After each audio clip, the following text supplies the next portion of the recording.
ప్రస్తుతం ప్రధాని నివాసంలో ఒక కీలక సమావేశం జరుగుతోంది. వరుసగా మూడో రోజు ప్రధాని అధ్యక్షతన ఈ భేటీ నిర్వహిస్తున్నారు. ఈ మీటింగ్ కి రక్షణ మంత్రి రాజ్నాథ్ సింగ్, అజిత్ దోవల్, సిడిఎస్ అనిల్ చౌహాన్, త్రివిధ దళాధిపతులు కూడా హాజరయ్యారు. గత 3 రోజులుగా పాకిస్తాన్ చేస్తున్నటువంటి వరుస దాడులు, భారత్ ప్రతిదాడులపై చర్చిస్తున్నారు. తదుపరి కార్యాచరణ వ్యూహంపై ఈ భేటీలో ఒక నిర్ణయానికి వచ్చేటువంటి అవకాశం కనిపిస్తోంది. ఇప్పుడున్నటువంటి యుద్ధ పరిస్థితులకు సంబంధించి అసలు నెక్స్ట్ ఎటువంటి నిర్ణయాన్ని కేంద్రం తీసుకునే అవకాశం ఉంది? వీటన్నిటి మీద మనతో మాట్లాడడానికి army officer, ex army officer Srinath garu మనతో పాటు జాయిన్ అవుతున్నారు. Sir, very good afternoon. Thank you for joining with us. ప్రస్తుత పరిస్థితులు మనం చూస్తున్నాం. వరుసగా 3 రోజుల నుంచి కొన్ని కీలకమైనటువంటి మీటింగ్స్ జరుగుతున్నాయి, కీలకమైనటువంటి నిర్ణయాలు తీసుకుంటూ ఉన్నారు. గత 2 రోజులు రాత్రులు ఉన్నటువంటి పరిస్థితులు చూసాం. రాత్రి అయ్యేసరికి పాకిస్తాన్ అటాక్ చేయడం, సామాన్యుల ఇళ్లను అలాగే దేవాలయాలను ప్రత్యేకంగా టార్గెట్ చేస్తుంది. సో ఈ రాబోయే రోజుల్లో అసలు పరిస్థితి ఎలా ఉండే అవకాశం ఉంది? జై హింద్ నళిని గారు. జై హింద్. ఈ పరిస్థితి ప్రస్తుతం కొన్ని రోజులు ఇట్లాగే ఉంటుందండి. ఎందుకంటే పాకిస్తాన్ మనల్ని కవ్విస్తుంది.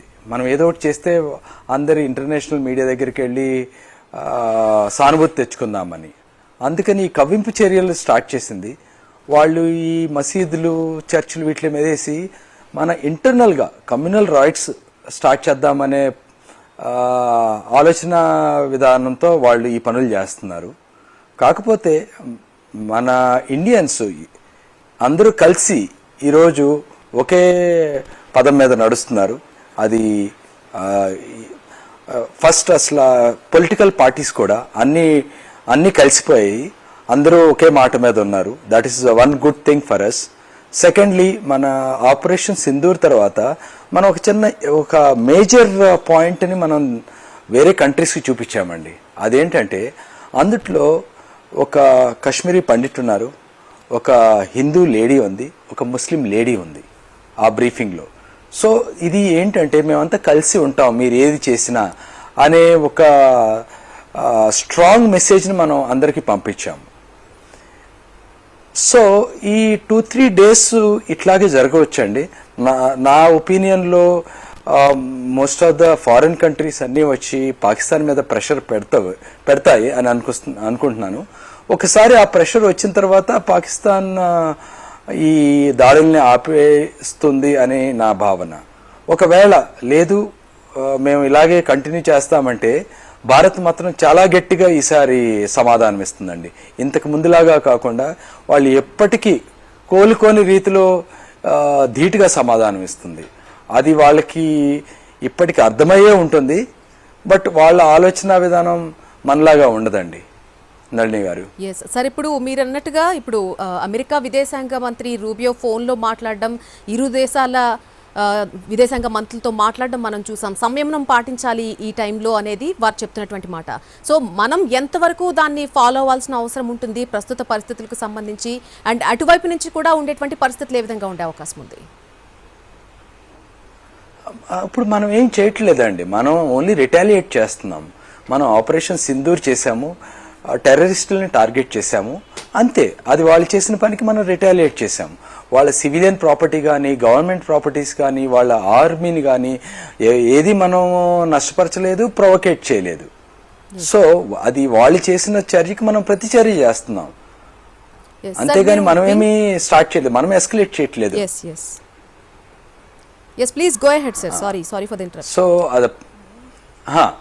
సో ద పాయింట్ ఈస్ మనం పాటిస్తున్నామండి, కానీ వేరే వాళ్ళు పాటించట్లేదు. అలా అని ఒక చెంప మీద కొడితే రెండో చెంప చూపించే రోజులు కాదు. వాళ్ళు మన పౌరుల్ని, మన ఎయిర్ బేసుల్ని వీటిని టార్గెట్ చేస్తే వాటిని రక్షించుకునే బాధ్యత మనకుంది, తిప్పికొట్టే సామర్థ్యం మనకుంది. అది చేస్తున్నాం కూడా, చాలా ధీటుగా చేస్తున్నాం. వాళ్ళకి మనం ఏంటి అనేది చూపిస్తున్నాం. మనం ఏ రోజు యుద్ధానికి వెళ్తామని ఏ రోజు అనం. మనది అసలు ఫస్ట్ స్ట్రైక్ పాలసీ కాదు, మన డాక్ట్రిన్లోనే లేదు, మన కంట్రీ విధానాల్లోనూ ఇది ఏమీ లేదు. మనం ఎప్పుడు శాంతియుతంగా పరిష్కరించుకుందాం అనుకుంటాం, అంతేగాని ఎప్పుడు యుద్ధానికి వెళ్ళే ఆలోచన మన కంట్రీకి లేదు. మనం ఎప్పుడు ప్రోగ్రెస్ వైపు చూస్తుంటాం. అది చాలా clear. We're number 4 in economy, will going to be very soon 3rd. ఈ పాకిస్తాన్కి పోయింది ఏమీ లేదు, వాళ్ళకి ఎటు వాళ్ళ country is in shambles. So they are trying to get some some help from other countries. అదే సానుభూతి కోసం వీళ్ళు చేస్తున్నారు. దానికి తోడు అక్కడ ఒక ప్రజాస్వామ్యం అనేది లేదు, ఆర్మీ రూల్ చేస్తుంది. సో ఆర్మీ మీద ప్రజలకి మంచి అభిప్రాయం పోయింది, వాళ్ళు తిరుగుబాటు చేసే పరిస్థితిలో ఉన్నారు. ఇప్పుడు ఆర్మీ ఏం చేస్తుందంటే మనల్ని కమించి ఏదో ఒక యుద్ధాన్ని దాకా తీసుకెళ్లి అప్పుడు ప్రజల సపోర్ట్ని తీసుకుందాం అనే భావంతో ఉన్నారు పాకిస్తాన్ ఆర్మీ వర్క్స్. అంటే ఒక విక్టిమ్ కార్డ్ ప్లే చేసినంత మాత్రాన ప్రపంచ దేశాలు జరుగుతుంది ఏంటి అనేది అబ్జర్వ్ చేస్తూనే ఉంటాయి కాబట్టి, సో ఇది నిజంగానే వర్కౌట్ అయ్యే అవకాశం ఉందా అసలు పాకిస్తాన్కి?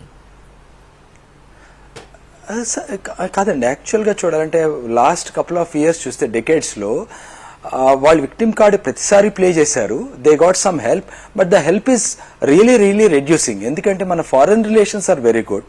We are showing them what we are doing, we are keeping everybody informed. So ఇప్పుడు some countries will still help them, అంతేగాని అందరూ, ఎందుకంటే అందరూ మన ఫ్రెండ్స్ కాదు. సో మన ఫ్రెండ్స్ కాని వాళ్ళకి డైరెక్ట్గా కాకపోతే ఇండైరెక్ట్గా అయినా సరే వాళ్ళకి హెల్ప్ చేస్తారు. సో అందుకని ఆ ప్రాబ్లం వల్ల మనకి వార్ అనేది కొంచెం ఎక్స్టెండ్ అయ్యే అవకాశాలు ఉన్నాయి. అదే అన్ని countries they come out and say stop terrorism అని, if they stop funding Pakistan within hours it will be on its knees. Sir, మీరు ఇండియన్ ఎయిర్ ఫోర్స్ లో వర్క్ చేశారు as a retired wing commander. How strong we are through air force than Pakistan అంటే మీరు ఏం details చెప్తారు? అరే, they are nowhere near అండి. They were nowhere near. Our capabilities are way ahead of theirs. Just numbers also, if you just take sheer numbers, we are double their force. Yes. So I mean, we should not even try and compare our strength with Pakistan. Yes, and సరిహద్దుల్లో ఉన్నటువంటి గ్రామాల్లో నివసిస్తున్నటువంటి ప్రజల తీరు కూడా చూస్తూ ఉన్నాం sir. అంటే వాళ్ళు ఇళ్లల్లో ఉండలేనటువంటి పరిస్థితి ప్రస్తుతం కనిపిస్తోంది. సో వాళ్ళకి సంబంధించి అసలు ఇటువంటి టైంలో ఎటువంటి జాగ్రత్తలు తీసుకుంటారు? అది చాలా ప్రాబ్లమాటిక్ అండి. ఎందుకంటే ఫైనల్గా సఫర్ అయ్యేది ఆ చుట్టుపక్కల బోర్డర్లో ఉండే ఏరియా వాళ్ళని. మనం ఇక్కడ చాలా సేఫ్గా ఉన్నాము, ఎందుకంటే వాళ్ళు ఇండిస్క్రిమినేట్గా ఫైర్ చేస్తున్నారు. ఆ షెల్స్ ఎక్కడైనా పడవచ్చు. So the only way is, మనకి ముందే తెలుస్తుంది, sirens are in place. So వాళ్ళు గవర్నమెంట్ చెప్పినట్టు అన్ని లైట్స్ బ్లాక్ అవుట్ చేసేయటము, సేఫ్ ప్లేస్కి వెళ్ళి బంకర్స్లో ఉండటము, అనవసరంగా తిరగకుండా ఉండటము, ఇవన్నీ గవర్నమెంట్ అవన్నీ ప్లేస్ చేసిందండి. అన్నిటిని they just have to follow it అండి, అంతే. ప్రస్తుతానికైతే అన్నెసరిగా ట్రావెల్ చేయకుండా. ప్లీజ్ చెప్పండి.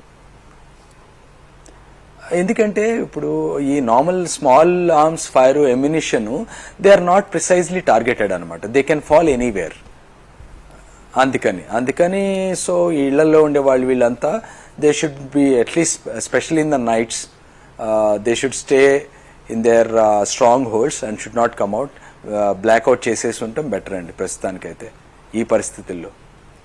మరొక వైపు మనం చూస్తూనే ఉన్నాం సార్, అంటే మీడియా త్రూ ఒక ఫేక్ న్యూస్ ని ప్రచారం చేయడంలో ఒకటి కాదు రెండు కాదు వందల సంఖ్యలో కొన్ని రకాలైనటువంటి ఫేక్ న్యూస్ ప్రచారం కూడా పాకిస్తాన్ చేస్తుంది, అఫీషియల్ వెబ్సైట్ నుంచి, అఫీషియల్ పేజెస్ నుంచి కూడా. సో అసలు దాన్ని ఏ విధంగా మనం రిసీవ్ చేసుకోవాల్సిన అవసరం ఉంటుంది, ఎలా చూడాలి దాన్ని అసలు? ఇది చాలా ఇంపార్టెంట్ అండి, ఇది చాలా ఇంపార్టెంట్. ఎందుకంటే వార్లో ఇన్ఫర్మేషన్ వార్ఫేర్, సైకలాజికల్ వార్ఫేర్ అనేవి ఉంటాయి. ఈ వార్ఫేర్ ఇప్పుడు మనందరి దగ్గర మొబైల్స్ ఉన్నాయి. So they are pushing that propaganda అనమాట. ఎందుకంటే ఇప్పుడు వచ్చే అన్నిట్లోనూ 99.9% దే ఆర్ ఆల్ ఫేక్. ఎక్కడెక్కడయో ఎప్పుడెప్పుడయ్యో వీడియోస్, ఫొటోస్ అన్నీ మనకి ఫార్వర్డ్ చేస్తున్నారు. I mean they are very good at it actually speaking. మన వాళ్ళు ఏంటంటే మనం చేయాల్సింది ఏంటి, మనం ఇండియన్స్వి, నా దగ్గర ఒక వీడియో వచ్చింది, ఒక ఫోటో వచ్చింది, if it is nothing, I mean it's against India, I should delete it immediately because I know it is a fake thing. You should know India is way capable than Pakistan. అది మనం అందరికీ ఇప్పుడు మీ సమక్షంలో నేను చెప్తున్నాను, మనం తలుచుకుంటే పాకిస్తాన్ ఉన్నదండి. With in couple of days we can decimate that country, but it's not our policy. So as an individual, as a citizen of India, if you get anything which depicts India in a bad light or లేకపోతే సోల్జర్స్ని తక్కువలో చూపించడం అట్లాంటి videos కానీ photos కానీ వస్తే please spread చేయకండి, దాన్ని వెంటనే డిలీట్ చేయండి. ఇంకొక స్టెప్ ముందుకెళ్ళి నీకు ఫార్వర్డ్ చేసిన వాడికి ఫోన్ చేసి వాడిని అరే అది తీసేయి, ఇది చాలా తప్పని వాడికి కూడా కొంచెం బ్రెయిన్ వాష్ చేయండి. ఎందుకంటే మనకి ఎక్స్టర్నల్ ఎనిమీ అయితే మనకు తెలుసు, ఇంటర్నల్ ఎనిమీలు ఎవరో మనకు తెలియదు. ఇంటి దొంగని ఇసుడైనా పట్టుకోలేదు అనొచ్చు, మనం వీళ్ళని కంట్రోల్ చేయాలండి. ఇంటి దొంగల్ని మనం కంట్రోల్ చేయాలి. మన ఇండియాలో ఉండి కూడా మనకి అగేన్స్ట్ చాలా మంది ఉంటారు, ప్రో పాకిస్తానీస్. సో వీళ్ళ నుంచి మనం చాలా జాగ్రత్తగా ఉండాలి ప్రస్తుతం. సార్ మీరన్నట్టు అలా ఇంటి దొంగను ఎవరు పట్టుకోలేరు అనేటువంటి దొంగలు కూడా కొంతమంది ఇంకా దేశంలో ఉండే అవకాశం ఉంది. సో వాళ్ళకి సంబంధించి ఇటువంటి టైంలో కేంద్రం ఎటువంటి జాగ్రత్తలు తీసుకుంటుంది, వాళ్ళని ఏరిపారేసేటువంటి చర్యలు ఏ విధంగా ఉంటాయి అసలు? అవి జరుగుతూనే ఉంటాయండి. అవి 24/7 365 days ఆపరేషన్స్ జరుగుతూనే ఉంటాయి. These are all highly classified. So సింపుల్గా చెప్పాలంటే మీరు ఈ టైంలో ఎక్కడ ఏం సెల్ ఫోన్స్ యాక్టివేట్ అయినాయి ఇవన్నీ చాలా ట్రాక్ చేస్తూ ఉంటారు. బట్ ఇవన్నీ గుప్తంగా జరిగిపోతూ ఉంటాయి. మనం చేయాల్సింది ఏంటంటే మనం ఎవరైనా చూసినా, మనం ఎవరి మీదన్నా డౌట్ వచ్చినా వీళ్ళు ఏదన్నా చేస్తారన్నట్టు సింపుల్గా ఎవరో ఒకరికి ఇన్ఫార్మ్ చేయాలి. మనం ఈ టైంలో ధైర్యంగా వెళ్ళి ఒక పోలీస్ స్టేషన్కి వెళ్ళి చెప్పగలగాలి, సార్ వీళ్ళ మీద నాకు డౌట్ ఉంది, something is wrong with these people అని, వీళ్ళే పంపిస్తున్నారు. మనం ఐడెంటిఫై చేయగలం మనం కొంచెం జాగ్రత్తగా ఉంటే. సో యాజ్ ఏ భారతీయ పౌరుడిగా మనకి ఆ బాధ్యత ఉందండి. సార్ ఆర్థికంగా బలంగా లేని ఒక దేశం, సైనికంగా కూడా మనతో పోల్చుకుంటే ఏ రకంగానూ సరిపోని ఒక దేశం ఏ ధైర్యంతో అసలు ఒక కాలు ముందుకు అడుగు వేసి యుద్ధానికి కాలు దువ్వేటువంటి పరిస్థితులను తీసుకొచ్చింది? అసలు మన మీద దాడి చేయడానికి అసలు ఏ ధైర్యంతో చేస్తుంది అనుకోవచ్చు ఇదంతా పాకిస్తాన్? మనం అసలు ఓకే అండి, నేను ఇందాక అన్నట్టు వాళ్ళ దగ్గర ఏమీ లేదండి. వాళ్ళ దగ్గర ఒక పైసా లేదు, తినడానికి తిండి లేదు. ఆర్మీకి ఉన్న పట్టు కూడా తగ్గిపోతుంది వాళ్ళ కంట్రీలో. సో ఇప్పుడు వాళ్ళకి అర్జెంటుగా ఏదో ఒకటి కావాలి, just to remain in power. మళ్ళీ మన మీద అటాక్ మన వరల్డ్ మొత్తానికి తెలుసు పాకిస్తాన్ టెర్రరిజంని పెంచి పోషిస్తుంది అని. But for what ever reasons, ఒక్కొక్కరికి ఒక్కొక్క రీజన్ ఉంటుంది. వాళ్ళు డైరెక్ట్గా కండెమ్ చేయరు ఆ కంట్రీని, ఇండైరెక్ట్గా కొంతమంది కండెమ్ చేస్తారు, కొంతమంది డైరెక్ట్గా చేస్తారు. ఇప్పుడు వాళ్ళ పరిస్థితి ఎంత దిగజారిపోయిందంటే వాళ్ళకి అప్పు కూడా పుట్టట్లేదు ఎక్కడ. అందుకని ఇట్లాంటివన్నీ చేస్తూ ఉంటాయి. ఇది మొదటిసారి కూడా కాదు, ఇది ఆఖరిసారి కూడా కాదు నాకు తెలిసి. ఇట్లాంటివి జరుగుతూనే ఉంటాయి. కాకపోతే ఇండియా ఈసారి చాలా స్ట్రాంగ్ సమాధానం ఇచ్చింది. ఇంకొకసారి ఇట్లాంటి జరిగితే ఇంకా పెద్ద సమాధానం ఇస్తుంది. అలా అండి. ఫస్ట్ సింపుల్ ఎగ్జాంపుల్ తీసుకుంటే ఉరి అప్పుడు మనం జస్ట్ క్రాస్ చేసాం, ఇది మన బోర్డర్ క్రాస్ చేసి వాళ్ళని we taken revenge. After that Pahalgam అప్పుడు పుల్వామా అప్పుడు we went in side, we did surgical strikes. This time we went for deep in side. So next time is the try like this. ఇట్లాంటి ఏదైనా next time try చేస్తే వదిలే ప్రసక్తి ఉండదండి. Sir మనపై నిన్న ప్రెస్ మీట్లో కూడా మనం చూసాం, నిన్న ఆఫీసర్స్ వెల్లడించినప్పుడు మనపై దాడికి ప్రయత్నం చేసినటువంటి ఆ డ్రోన్స్ ఏవైతే ఉన్నాయో అవి టర్కీ మేడ్ డ్రోన్స్ అని చెప్పేసి. అండ్ అంతకుముందు పెహల్గామ్ దాడి జరిగినప్పుడు 26 మందిని చంపేసినప్పుడు కూడా వాళ్ళు ఒక చైనా టెక్నాలజీని ఉపయోగించారు ఆ పర్టికులర్ టైంలో అనేది మనకు తెలిసిన విషయం. సో ఈ రెండు దేశాలు వాళ్ళకి సపోర్ట్ చేయడంతో కూడా ఒక రకంగా బలంగా పాకిస్తాన్ ఫీల్ అవుతుందని అనుకోవచ్చా? అంతే, అవునండి. వాళ్ళ సపోర్ట్ ఉండబట్టే వీళ్ళు చేస్తున్నారు. సపోర్ట్ లేకపోతే వాళ్ళు ఎందుకు చేస్తారండి? ఆ సపోర్ట్ చూసుకుని ఇవన్నీ చేస్తున్నారు. ఆ సపోర్ట్ ఎందుకు వస్తుంది అనేది మనకి తెలుసు. వీఆర్ గోయింగ్ వే అహెడ్. ఆఫ్టర్ ఆ ట్రంప్ వచ్చి మొన్న ఆంక్షలన్నీ పెట్టారు కదండి, మన ఈ ట్యాక్స్ రెజిమ్ మార్చేశాడు. అప్పుడు ఏమవుతుందంటే చాలా industries, lot of companies are looking towards India. So India is progressing quite faster అనమాట. సో ఏదో ఒకటి చేసి ఇండియాని కొంచెం దెబ్బతీయాలి. అది డైరెక్ట్గా చేయలేకపోతే ఇండైరెక్ట్గా చేస్తాం. So this is one of the reasons in my opinion. యుద్ధం అంటూ అనివార్యమైతే ఖచ్చితంగా భారత్ చాలా స్ట్రాంగ్గా ఉంది అనేది నిజం. కాకపోతే అసలు యుద్ధం వరకు వెళ్లకుండా సామాన్య జనానికి ఎటువంటి ఇబ్బందులు కలగకుండా ఉండేలాగా దేశం చర్యలు తీసుకునే అవకాశం ఏమైనా కనిపిస్తుందా? ఇప్పుడు మీరు అబ్జర్వ్ చేస్తున్న ఈ తీరంతా కూడా చూస్తుంటే మీకేమనిపిస్తుంది sir? What's your personal opinion on it? నా పర్సనల్ ఒపీనియన్ అంటే మన ఇండియా ఈజ్ మెయింటైనింగ్ చాలా రిస్ట్రైన్ చేసుకుంటున్నాం. మనం చాలా పద్ధతిగా ఇచ్చేస్తున్నాం. మనం ఎక్కడ యుద్ధం రావాలి, ఎస్కలేట్ అవ్వాలని ఆ ధోరణిలో వెళ్ళట్లేదు మనం. అది చేయాలనుకుంటే ఎక్కువసేపు పట్టదు. But as an country war వస్తే వీఆర్ ఎట్ లాస్ ఓన్లీ. మన దేశ జనాభాలో మన ప్రాణాలు పోతాయి, ఆర్థికంగా ఇదైపోతాము. Does nothing good in a war. So అది మన ఇండియా అందరికీ చెప్తాం. మనం ఇప్పుడు యుక్రెయిన్ వార్ అప్పుడు కూడా మన మోదీ గారు చెప్పారు, ఏ వార్ అని, this is not the time for war అని మనం ఎప్పుడు చెప్తాం. మనమే చెప్పి మనం ఎప్పుడు వెళ్ళాం కదండి. బట్ ఇఫ్ మనల్ని ఫోర్స్ చేస్తే yes will go all out. We have that capability and we have support of lot of countries. But మనకి అది వస్తుందని నేను అనుకోను. ఎందుకంటే ఎన్ని కంట్రీలు పాకిస్తాన్కి సపోర్ట్ చేసినా పాకిస్తాన్ పీపుల్ కూడా ఉంటారు కదా, వాళ్ళకి కొంచెం ఇది ఉంటుంది కదా. రేపటి రోజున వార్ వస్తే పాకిస్తాన్ అనేది ఉండదు. సో అది ఆ జనాలు అక్కడ తిరుగుబాటు కూడా చేయాలండి పాకిస్తాన్లో, వాళ్ళకే నష్టం. మనమేమో చాలా రిస్ట్రెయింట్గా మనం చూస్తున్నాం, ఏమీ ఎస్కలేట్ చేయకుండా. We're telling international media also, tell the Pakistanis to stop all this. We're not interested in starting a war అని. రైట్ సార్, లాస్ట్ మీరిచ్చే సజెషన్ ఏంటి అంటే, నార్మల్ జనానికి అక్కడ సరిహద్దు గ్రామాల వద్ద జరుగుతున్నటువంటి పరిస్థితి కానీ ఇంకొకటి కానీ తెలియదు, యుద్ధం వస్తుందేమో అనేటువంటి ఒక భయం తప్ప చాలా మందికి ఏం తెలియనివి కూడా ఉన్నాయి. కాబట్టి మీరేం సజెస్ట్ చేస్తారు నార్మల్ పీపుల్ అందరికీ కూడా? నార్మల్ పీపుల్కి యుద్ధము వచ్చిద్దా రాదా అనేది మన చేతుల్లో లేదండి. అది ప్యూర్లీ పాకిస్తాన్ హ్యాండ్స్లో ఉంది. వాళ్ళకి యుద్ధం కావాలి అనుకుంటే మనం ధీటుగా సమాధానం చెప్తాము. అసలు అంటే డౌట్ అనేది లేకుండా మనం విన్ అవుతాము. అసలు అందుట్లో వాళ్ళు అసలు మన మ్యాచ్ కూడా కాదు.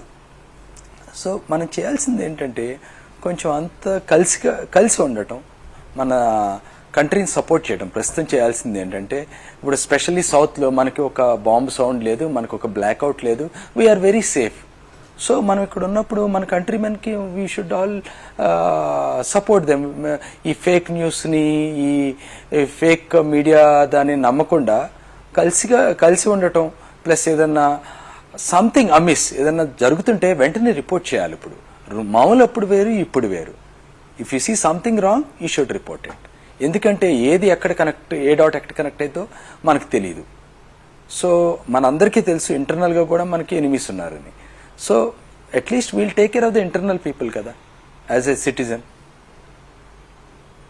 ఎస్, అలాగే సార్ ఇంకొక విషయం ఏంటంటే, సామాన్య జనాన్ని టార్గెట్ చేయడం, దేవాలయాల మీద టార్గెట్ చేయడం, అండ్ రీసెంట్గా మనం శంభు శివాలయం కూడా కొలాప్స్ అయిపోయినటువంటి పరిస్థితి చూసాం. ఇవన్నీ కూడా క్లియర్గా మనకు సాక్ష్యాలు కనిపిస్తున్నాయి. అయినా సరే పాకిస్తాన్ ఇప్పుడు కూడా సివిలియన్స్ని మేము టార్గెట్ చేయలేదు, లేదంటే ప్రార్థనా మందిరాలకు సంబంధించి మేము టార్గెట్ చేయలేదని చెప్పుకుంటూ ఉంటుంది. దీన్ని ఏ విధంగా అర్థం చేసుకోవాలి అసలు?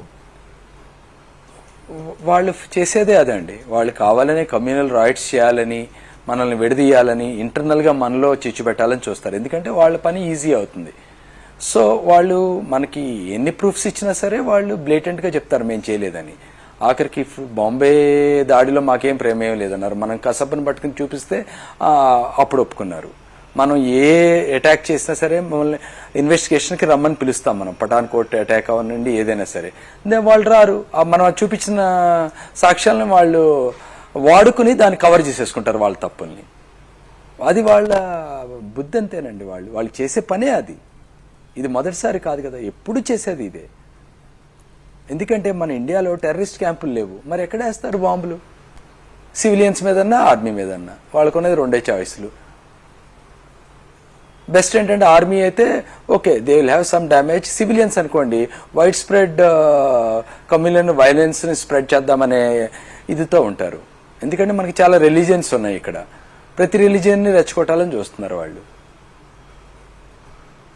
అండ్ పోర్ట్లకు సంబంధించి కూడా సార్, పోర్ట్స్ను కూడా టార్గెట్ చేస్తూ ఉంది కాబట్టి అక్కడ ప్రత్యేకమైనటువంటి ఇంకా భద్రతా వ్యవస్థ పెంచాల్సిన అవసరం ఉంటుందంటారా?